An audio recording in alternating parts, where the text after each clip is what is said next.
For today's video guys ay ipapaalam ko sa inyo ang magandang inahinin na baka. Dapat siya matangkad at kailangan itim ang buntot katulad nitong napili kong inahining baka. Ayan, may lahi siya, tangkad at bata pa siya guys. 1 year pa lang siya, 1 taon pa lang siya. Ayan, kita nyo naman ang bulas, napakalaki, 1 taon pa lang yan. Ayan, yun guys. Tsaka maliksi, kailangan maliksi para talagang pag nanganak siya ay hindi siya tamlayin.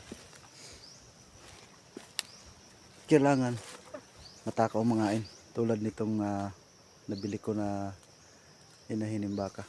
Ayan, walang pili yan guys sa damo. Talagang yan ay kahit anong uri ng damo yan ay kakainin talaga niya. Ayan.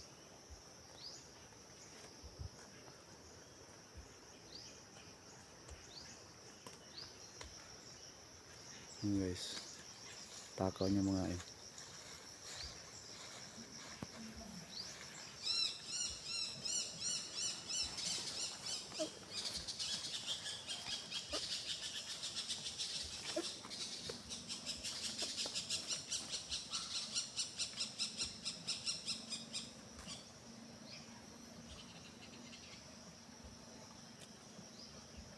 Tapos kailangan guys, pag yung umuulan ay yung inahinin yung baka ay isisilong nyo siya para hindi sipunin o kaya mamayat.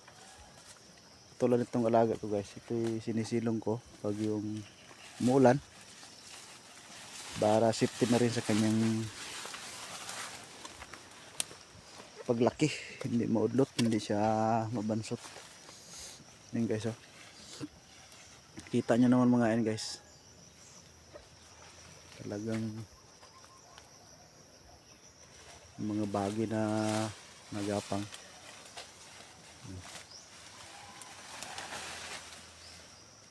Walang ano yan guys, walang pili.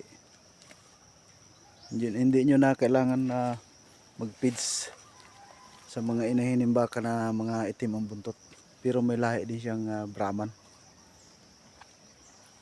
Kaya lang pipiliin nyo yung itim na itim ang buntot at yung medyo mabalasik, yung maliksi. Yan guys.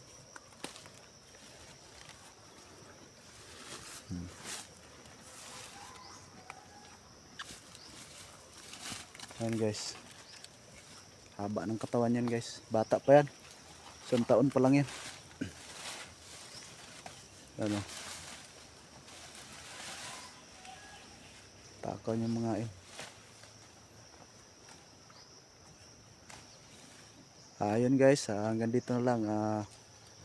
Maraming salamat at paki-subscribe naman po sa ating YouTube channel at paki-share na rin po mga guys. Okay, hanggang dito na lang po. Thank you for watching.